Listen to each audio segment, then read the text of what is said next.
In the early 19th century, Charles Babbage envisioned the difference engine, a programmable calculator that promised to remove human error from calculation.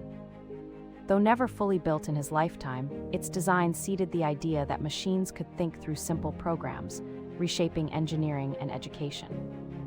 Then the 1960s saw ARPANET laying the groundwork for global communication, a quiet revolution that turned distant computers into neighbors.